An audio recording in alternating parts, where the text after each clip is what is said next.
సుధారాణి. ముందుగా నేటి ముఖ్యాంశం. హజరత్ సయ్యద్ హైదర్ షా వలి నానా గారి 75వ ఉరుసు సందర్భంగా ప్రార్థనలు జరిపిన వైఎస్ఆర్ కాంగ్రెస్ పార్టీ నాయకులు. తలుపుల మండలంలో రైతుల సమస్యలపై మాట్లాడిన సిపిఐ నాయకులు. గుడ్ ఫ్రైడే సందర్భంగా చర్చిల్లో ప్రార్థనలు. కదిరి పట్టణంలోని కోనేరు ప్రక్కన ఉన్న పొదల్లో ఆడ శిశువును పండు ఎండలో పడేసిన కసాయి తల్లిదండ్రులు. హజరత్ సయ్యద్ హైదర్ షా వలి నానా గారి 75వ ఉరుసు మహోత్సవం సందర్భంగా వైఎస్ఆర్ కాంగ్రెస్ పార్టీ నాయకులు ప్రార్థనలు జరిపారు. ఈ సందర్భంగా వారు మాట్లాడుతూ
हम उनको पुकारेंगे दरबारे मोहम्मद की मजबूर गरीबों की तकदीर बनाएंगे मिटती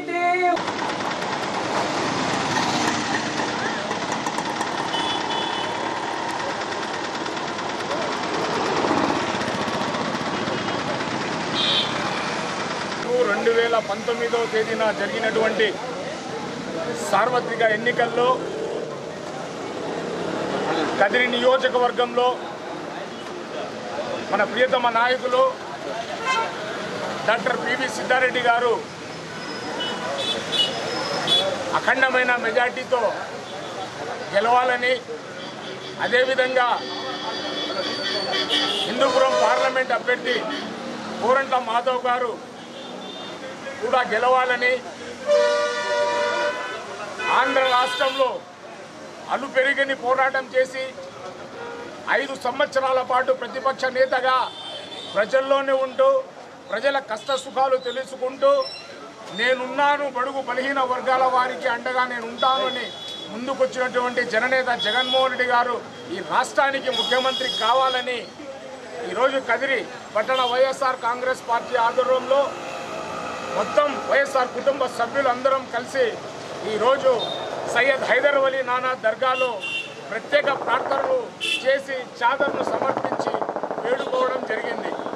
రాబో రోజుల్లో ప్రజా సంక్షేమం దిశగా, ప్రజలు బడుగు బలహీన వర్గాల మైనార్టీ సంక్షేమం దిశగా పాలన సాగించాలని, రాష్ట్రంలో వర్షాలు విస్తారంగా పడాలని, రైతుల కష్టాలు తీరాలని, జననేత జగన్మోహన్ రెడ్డి గారు ముఖ్యమంత్రి అవుతానే కష్టాలన్నీ తీరిపోయి ప్రజలందరూ సుఖ సంతోషాలతో ఉండాలని చెప్పి ఈరోజు మేము సయ్యద్ హైదర్ వలి నానా గారిని కోరుకోవడం జరిగింది అని చెప్పి తెలియజేసుకుంటూ ఈ కార్యక్రమానికి ఇచ్చేసినటువంటి మిత్రులందరికీ, వైఎస్ఆర్ కుటుంబ సభ్యులందరికీ పేరు పేరు నానా జై జగన్. ఎన్నికల్లో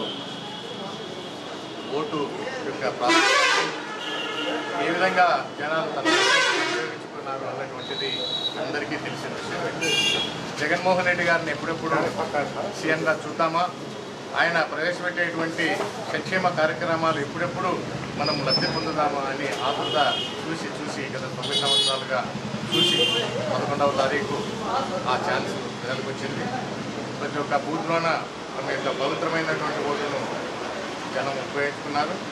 దాదాపుగా జగన్మోహన్ రెడ్డి గారు కావాల్సినటువంటి సీఎంకు కావాల్సినటువంటి స్థానాలు కూడా ఆల్మోస్ట్ అన్నీ వచ్చినట్టుగా అనిపిస్తున్నాయి.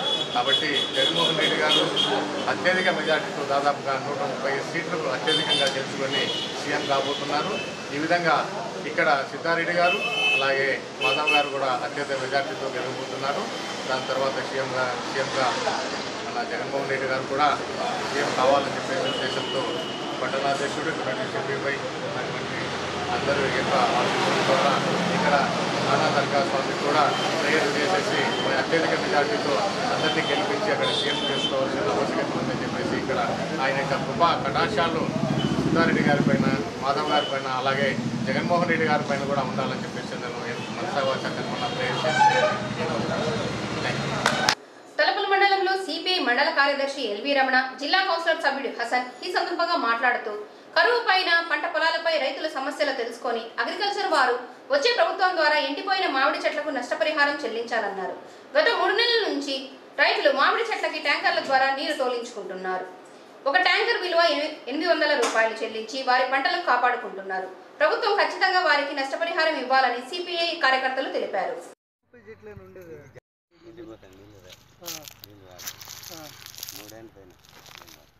మూడేళ్ల పైన అవుతుంది. సొంతంగా పెట్టుకునేది చెట్లన్నీ. మరి ఇన్ని సంవత్సరాలు పూజించుకోవడానికి చాలా ఇబ్బంది పడి ఉంటాము. ప్రభుత్వం నుంచి ఎలాంటి సాయం అందలే 1 రూపాయి అందలే. ఇప్పుడు పెట్టుబడి ఎంత పెట్టినావు దానిపైన? పెట్టింటా 30,000. బోరుకు ఒక 70,000 అయింది. మొత్తం పైన కూడా దీనిపైన కూడా సహకారం అందుకోలే. ఇది నీళ్ళు వస్తాయనే దానితో బోర్ వేసినావు, నీళ్ళు రావడం. నాకు జీవనాధారం లేకుంటే 150 చెట్లు, మామిడి చెట్లు, జామ చెట్లు పెట్టుకుంటే నీళ్లు లేకుంటే జీవనాధారం కోసం నేను పెట్రోల్ బంక్లో పనిచేస్తున్నా. నాకు ఏ ఆధారం లేకుంటే నాకు 2 కొడుకులు, 1 కూతురు. నాకు ఏం ఇది లేకుంటే మేము పెట్రోల్ బంక్లో పనిచేస్తున్నాం. 10 మందికి ఆధారంగా ఉంటే ఇంతకుముందు నేను, ఇప్పుడు నేనే పెట్రోల్ బంక్లో పనిచేస్తున్నాను. కూలీలుగా మారిపోయినా నేను కూడా. ఎంత ఖర్చు వచ్చింది అంతా? బోరు అంతా 2 లక్షలు వచ్చింది. బోర్ వేసుకున్నా 2 లక్షలు వచ్చింది. సంవత్సరమే నీళ్లు రాక నేను పెట్రోల్ బంక్లో పోతానే ఉండా. కుప్పానికి తరలించిపోయే బ్రాంచ్ మెయిన్ కెనాల్ ఈ విధంగా తలుపుల మండలం మీదుగా పోతూ ఉంటే దాన్ని డైవర్ట్ చేసి అట్లే కదిరి మీదుగా తనకల్లు, నాలజీరు అట్లా ఆ విధంగా కుప్పానికి తీసుకుపోయినటువంటి సందర్భాల్లో మనం చూస్తూ ఉన్నాం.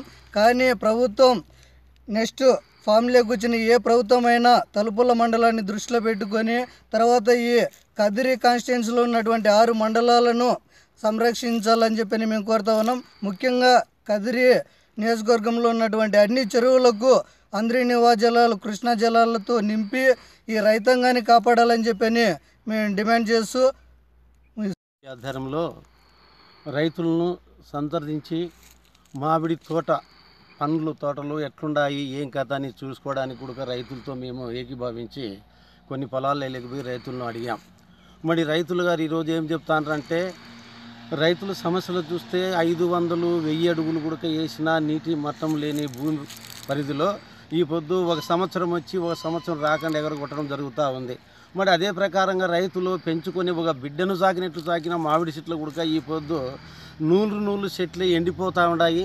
రైతులు బిక్కుమంటూ మనం చేసిన బాకీలు ఎట్ట తీర్చాలి, రైతులు మనం ఎట్ట బతకాలి అని చెప్పి రైతుల్లో కూడా ఒక ఆందోళనమైన పరిస్థితి ఏర్పడింది. ఈ పొద్దు ఆంధ్రనివా కాలువ పైన కూడా రైతులు ఎంతో సంతోషంగా మనం కూడా నీటి మట్టం తొందరలోనే వస్తుంది, మనం కూడా బాగుపడతామని చెప్పి చాలామంది రైతులు ఈరోజు ఆలోచనలో పడ్డారు. కానీ ఆంధ్రనివా కాలువ అనేది మన తలపల మండలం పైన కుప్పానికి పోవాల్సిన సమస్య అది. కాబట్టి చంద్రబాబు నాయుడు గారు కుప్ప సమస్యను ఇక్కడ వదిలేసి చెర్లోపల్లి డ్యామ్ రిజర్వాయర్ కల్లా తీసుకొని కుప్పానికి తీసుకోవడం జరుగుతూ ఉంది. మరి అదే ప్రకారంగా ఈ పొద్దు ఈ తలుపుల మండలము, గాన్లపేట మండలము, నెమ్మరిపూలకుంట మండలాలలో అయితే మామిడి చెట్ల ఆధారాలతో చాలామంది రైతులు ఈ పొద్దు బతికేదానికి ఆధారం ఉండే. మరి ఈరోజు రైతులు ఏం చేస్తున్నారంటే, చెట్లు ఎండిపోతా అంటే రైతులకు భయం పుట్టి ప్రభుత్వాలు ఏమీ చేయలేదని చెప్పి పడేలా అనేటువంటి ఈ చర్యలు అయితే ఏవైతే ఉన్నాయో అవి నిష్ప్రయోజనం అవుతూ ఉన్నాయి. కానీ మేము ఒకటే చెప్తా ఉన్నాం, ఇవాళ పూర్తిగా పండ్ల తోటల రైతులు దివాలా తీస్తున్నారు. పండ్ల తోటల రైతులను కాపాడాల్సినటువంటి బాధ్యత ప్రభుత్వం పైన ఉందని చెప్పి మేము ఈ సందర్భంగా తెలియజేస్తున్నాం. ముఖ్యంగా హార్టికల్చర్ ద్వారా పండ్ల తోటలు పెంపకాలు చేపడుతున్నటువంటి రైతులు ఎంతమంది ఉన్నారు, పండ్ల తోటలు ఎన్ని ఎకరాల్లో సాగు చేస్తున్నారు, అవి ఎండిపోతున్నాయా, పూర్తిగా సంరక్షణలో బాగా పచ్చగా ఉన్నాయా అని చెప్పిన పూర్తిగా పండ్ల తోటలను పూర్తిగా సర్వే చేసి ప్రతి పండ్ల తోటల రైతులను సర్వే ఆధారంగా గుర్తించి ఈ వేసవి తీవ్రంగా ఉండడం వలన వర్షాభావ పరిస్థితులు లేనందువలన ముఖ్యంగా రైతులు పండ్ల తోటలకు నీళ్లు తోలుకోవడానికి ట్యాంకర్లతో నీటిని సరఫరా చేసేనా పండ్ల తోటలు కాపాడాలని చెప్పని మేము ప్రభుత్వాన్ని డిమాండ్ చేస్తూ ఉన్నాం. ముఖ్యంగా పండ్ల తోటల రైతులను తర్వాత పండ్ల తోటలను కాపాడి తర్వాత ఏవైతే కరువు సహాయక చర్యలు వెంటనే తీసుకొని ప్రభుత్వం రైతాంగాన్ని గడ్డన వేయాలని చెప్పి ఈ సందర్భంగా తెలియజేస్తున్నాం. ముఖ్యంగా ఈ ప్రాంతంలో తలుపుల మండలంలో వర్షాధారం వాళ్ళను కూడా ఎట్లా ఏమి చేయాలనే ఉద్దేశంతో రైతులు కూడా ఆలోచన చేశారు. మరి అదే ప్రకారంగా రైతులకు మాత్రం ఈరోజు ఎంత జరుగుతూ ఉన్నా దేశానికి రైతులే ఎన్నుముకలు, రైతే రాజ్యం అని చెప్పని పెద్ద పెద్ద పాలకులు ఆ మాటలు అన్నీ జరిగినాయి. ఈ పొద్దు రైతు కూలీ పనికి చేసుకునేదానికి కూడా దిగజారిగాడు. కాబట్టి ఈరోజు ఏం చేస్తుందంటే ప్రభుత్వం 2014 నుంచి మేము ఆంధ్రనీవా కాలంలో తొగుతాము. నీళ్లు రైతులకు అందుబాటులో చిన్న చెరువులకు పెద్ద చెరువులకు నీళ్లు కలిసి వాళ్ళకు నీళ్లు సహకారం అందించి రైతులను వలసపోకుండా ఆదుకుంటామని చెప్పిన పాలకులు ఈ పొద్దు చేతులు పైకెత్తేచ్చారు. అందుకు రైతులకు ఆర్టికల్స్ కింద ఈ పొద్దు ఒక్కొక్క రైతు కూడా ఉన్న కాటికి తోలుకోవడానికి ఎకరాకు వచ్చి 5 ట్యాంకర్లు 6 ట్యాంకర్లు పడుతుంటాయి. ఈ పొద్దు ఒక రైతుకు వచ్చి 10 ట్యాంకర్లు 15 ట్యాంకర్లు కూడా లెక్కలు కట్టుకోలేక 15 ట్యాంకర్లు తోలితే 600లతో ఒక ట్యాంకర్ తోలుకుంటాడు రైతు. ఆ రైతు కూడా ఈరోజు ఈ మేము నీళ్లు తోలిన చెట్లు బతుకుతాయా బతకవా అనేది కూడా అతనికి రైతుకు ఆధారంగా ఉంది.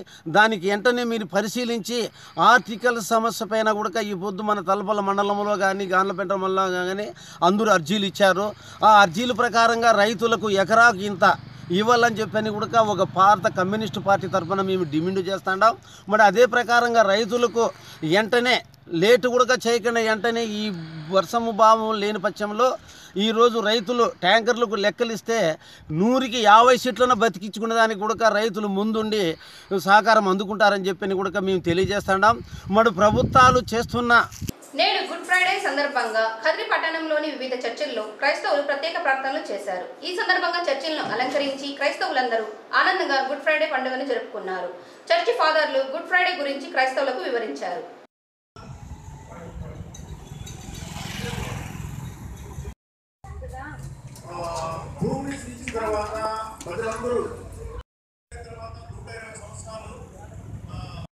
ఎలా ఉంటున్నాయో ఎలాంటి తప్పులు చేస్తున్నామో మనకు తెలుసు.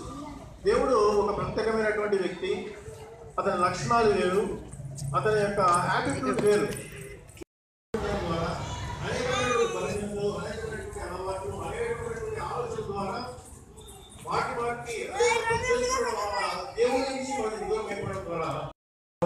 పూర్తి చేయడం జరిగింది. మరి ఏ పని పూర్తి చేశాడు?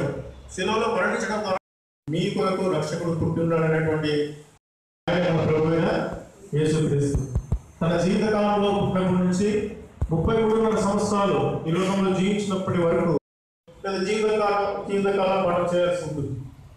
కానీ ఆ పనులన్నింటినీ ఒకసారి బేరీజ్ వేసుకుంటే ఆయన పుట్టాడు సార్. నాకు వెంటనే ఏం చెప్పాలో అర్థం కాదు. కొంచెంసేపు ఆలోచించి సేమ్ అంటే మళ్ళీ పిలిచి అయినా ఇది పరిస్థితి.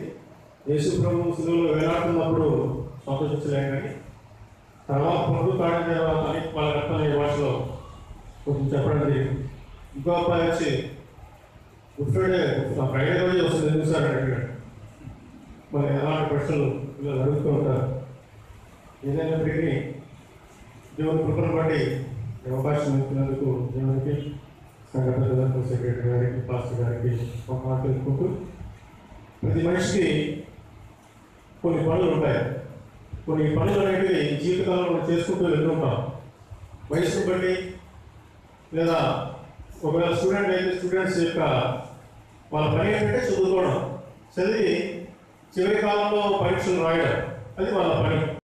అయితే ఒకవేళ ఉద్యోగస్తుకి మీ పని ఏంటని అడిగితే ప్రభుత్వం ఏర్పరిచినటువంటి ధ్యానం చేస్తారు.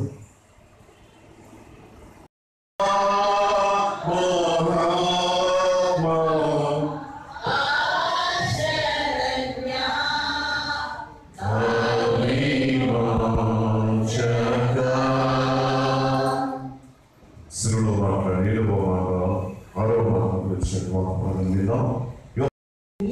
సమాప్తమైనదని చెప్పి తల నుంచి ఆత్మను అప్పగించింది. వాక్యం ద్వారా మనకు మాట్లాడే విధానం పెట్టి స్తోత్రం ప్రభా. అవును తండ్రి నాయన ఇక్కడ కూర్చున్నటువంటి మాలో ప్రభా ఇంకా ప్రభా తండ్రి దేవాయస్య నీకు మా హృదయాలను అప్పగించక ప్రభా తండ్రి నాయన చేతులను అందిస్తున్నటువంటి స్థితిలో ఒకవేళ మేము ఉంటే ప్రభా మమ్మల్ని క్షమించి ప్రభా ఇదిగో తండ్రి ఇప్పుడు మీ సన్నిధికి వస్తుండగా ప్రభా తండ్రి మాకు హృదయాలను తండ్రి మీ చేతికి అప్పగిస్తుండగా ప్రభా ఆ దినాల సమరస్త్రీ ఏ విధంగా అయితే ప్రభా తండ్రి నైనా మమ్మల్ని క్షమించి ప్రభా ఆమెకు రక్షణ దయచేసావు, మాకు కూడా రక్షణ దయచేమని అడుగుతున్నాం ప్రభా. ఒకవేళ రక్షణ పొందుకొని ప్రభా తండ్రి ఇక్కడ కూర్చున్నటువంటి మేము ప్రభా వెనుదిరిగినటువంటి స్థితిలో ఉన్నామేమో, వెనుకమైనటువంటి స్థితిలో ఒక బ్యాక్ స్లైడర్ ఇక్కడ కూర్చొని ఉన్నామేమో ప్రభా. తప్పిపోయిన కుమారుడు ఏ విధంగా అయితే తన పాపాన్ని తెలుసుకొని తన తప్పును తెలుసుకొని తిరిగి తండ్రి దగ్గరకు వస్తున్నాను తండ్రి. ఇది నన్ను మేము కూడా మీ దగ్గరికి వస్తుండగా ప్రభా తండ్రి అయినా మమ్మల్ని ముద్దాలి తండ్రి, మమ్మల్ని హత్తుకొని ప్రభా వేసిన తండ్రి నీ యొక్క నీ దేవా తండ్రి నిత్య జీవమనే కిరీటాన్ని మాకు ధరింపజేసి ప్రభా తండ్రి ఆ పరలోకంలో మీతో కలిసి విందు చేసుకోవడానికి మాకు భాగ్యాన్ని దయచేస్తున్నాను నమ్ముతూ ప్రభా. ఈ యొక్క ధన్యత ఇచ్చినందుకు నీకు స్తోత్రం చెల్లించుకుంటూ అతి పరిశుద్ధమైన యేసు నామములో అడిగి పొందుకొని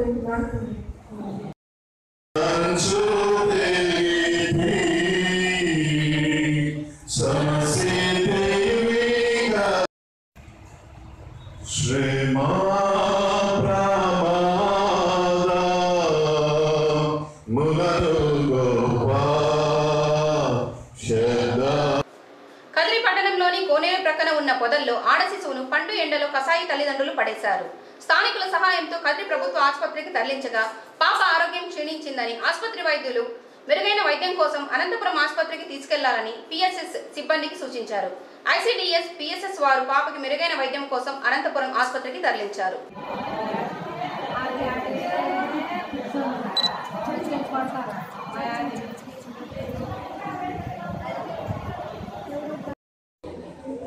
ఇక్కడ టేబుల్ తీసుకోవాలి.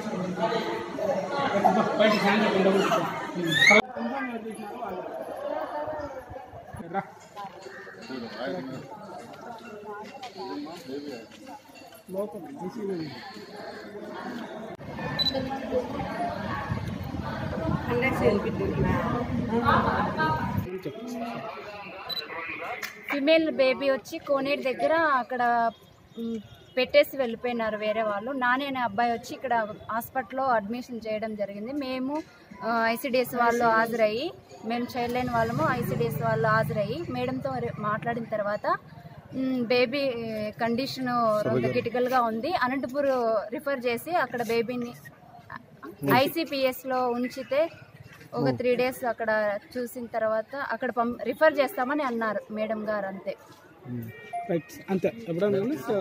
ఇవి ఈనాటి వార్తలు. తిరిగి రేపటి వార్తలు కలుద్దాం. నమస్కారం. కదిరి న్యూస్ ప్రతిరోజు రాత్రి 8:30 తిరిగి ఉదయం 8:30 మీ కదిరి డిజిటల్ కేబుల్లో.